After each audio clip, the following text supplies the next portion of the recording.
For a significant period of time, War Maiden has been viewed as basically the god tier champion for free-to-play, low-spend, or early game players if you're looking for a break defense champion in Raid Shadow Legends. I'm going to show you a champion today that I think is significantly better than her, especially with some of the blessings that we just had announced.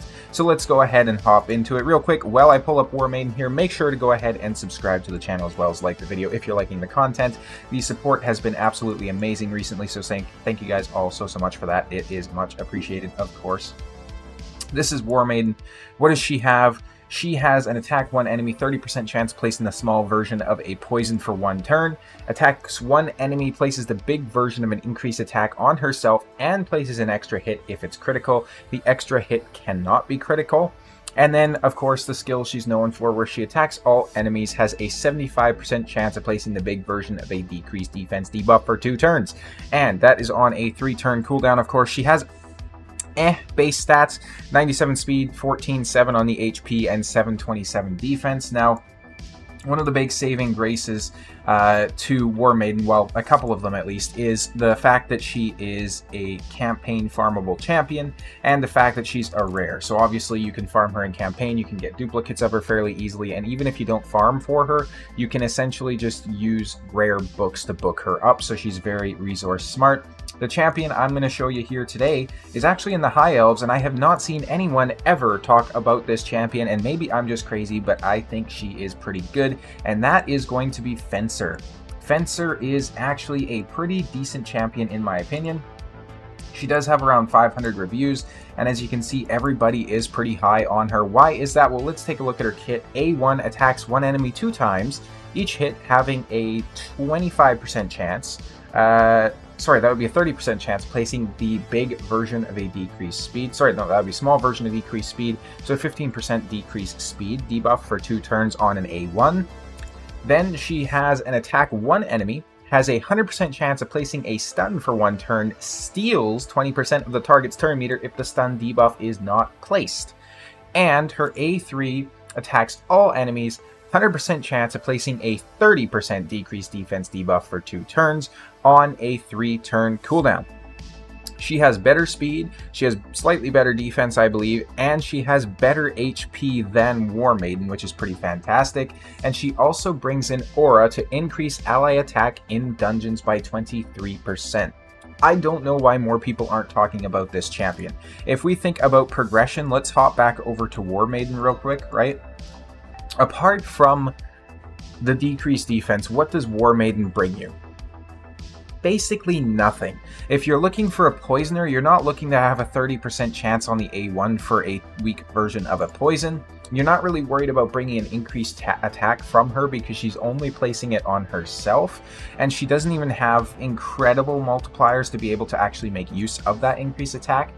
Her defense break is quite nice, I will give her that, of course, but if we come over here to Fencer and we take a look at what she does once again, so an attack one enemy 2 times on an A1 automatically makes her good for any sort of content, like for example Fire Knight.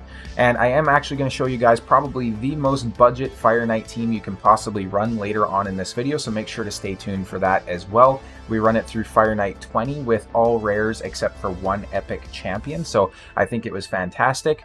But this makes her very good for Fire Knight or any other boss that is susceptible, of course, to a decreased speed, because that is a very decent chance to place it, so that's a 30% chance on each hit. So you basically take the chance of placing on War Maiden's poison and you put that onto a decreased speed instead, albeit that is the small version, but again, there is a new blessing coming out, which I'll try to show a photo of it on screen here if I can find it, that's actually going to give us a chance, so a 60% chance at Max Awakening to actually place the big version of a debuff that we're placing instead, which is pretty fantastic. A2, I really like this. 3-turn cooldown, attacking somebody just straight up places a stun. On top of that though, and this is important, If the stun's not placed, she steals 20% of their turn meter instead. When we get to the Fire Knight team, you're going to see how useful that is, because a lot of rare champions, they would just attempt to place a stun, but that's not going to be very useful against something like a boss, for example, obviously, right? In this case, though, with this champion and with her kit, she can essentially go ahead and help to steal turn meter to keep that turn meter down from the Fire Knight. So already for progression, you can see how good she is. She's placing the decreased speed double hitter on the A1, stealing turn meter on the A2 while also bringing wave control. And then, of course, the AoE defense break as well makes this champion absolutely fantastic, in my opinion. Especially if you put the blessing on her that's going to turn this into the big version. I would say, though, when you're progressing through content at an early level, even the 30% decreased defense is perfectly fine, because the stats are going to be so low on most champions that you're not really going to notice it in most cases, depending on how well your nukers are built, of course, right? As you progress into the later game, you definitely want to start getting that big version of the decreased defense, because it is a little bit harder to break through those obscenely high defensive numbers from bosses and such.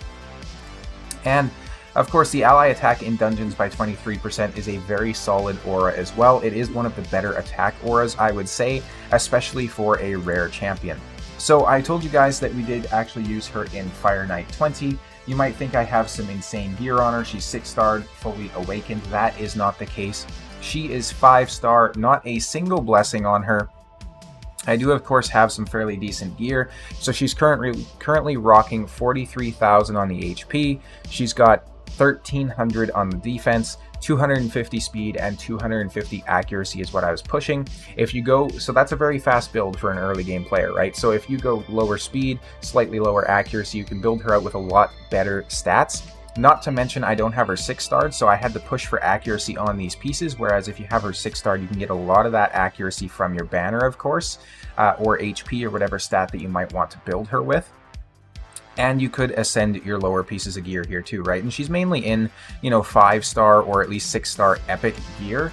So these stats are pretty decent. This is what she's going to look like in the Fire Knight's castle, though. So 304 on the accuracy, 262 on the speed, and 45,000 on the HP.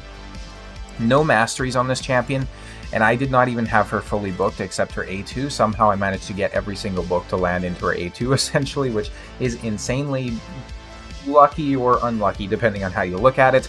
I might end up actually taking this champion to 6-star at some point. I think she is absolutely fantastic, and you're not only going to get use out of her in Fire Knight either. So if you come into the dungeons here, you can get use out of her in Dragon, I would say. You can get use out of her in Fire Knight, of course. You can get use out of her in Spiders and Ice Golem, so she's good for all of the regular dungeon content. I imagine she's going to be quite good for some Doom Tower waves too if you're trying to get through that, when there's bosses that are susceptible to turn meter decrease. So for example, the Dark Fae, you could probably put her into that team as well. And then, of course, Cursed City, you could probably get some use out of her in this content here as well. So definitely a very, very good champion you can use pretty much everywhere. I'll go ahead and I'll hop into the Fire Knight here. I'm going to show you on this difficulty just because I don't want to have to buy extra energy to go into stage 20. I'll throw the run on the screen here currently for you. So this was a stage 20 run with this particular team right here. This is the team. This is what it was. Let me go ahead and show you the presets here. So we have Kayle. You can see their stats as well. So Kayle's built out not even to do damage. He doesn't have crit rate, he doesn't have crit damage, and he does not have attack. He's basically just there to stay alive and place some poisons. Tree Shield Knot is a champion that I did a review on, so he's coming in with 54,000 HP and 4,200 defense, 243 on the speed, and 270 on the resistance. These are how the AI presets look for Kayle, so he's doing whatever he wants. Tree Shield is doing whatever he wants. Fencer comes in, she uses her A3 as an opener, doesn't use it, A3 as an opener, doesn't use it, and opens with her A1, priority on the A2. We already seen Fencer's stats, of course, so that's how she looks. This is going to be Cold Heart. If you have Cold Heart, she basically just does smart AI anyways. Something I will do, though, actually, is I'll go ahead and turn off her A2 because I do have her in Refresh Accessories, so I want to try and get as many procs of the Heartseeker as I can. That'll make it a bit more consistent. And then Ruella actually comes in. She, of course, has the decreased defense, weaken, and decreased speed. So she's kind of maybe not the best pairing to showcase somebody like a Fencer because she basically just directly overrides everything she does. However, for the waves, of course, she is only a single target, so having that AoE is a little bit better. increased crit rate, filled turn meter, and her A1 is pretty ridiculous where she's stealing 5% of the target's turn meter as well. I'm definitely planning on doing a guide on Ruella at some point. This is what her AI presets look like though.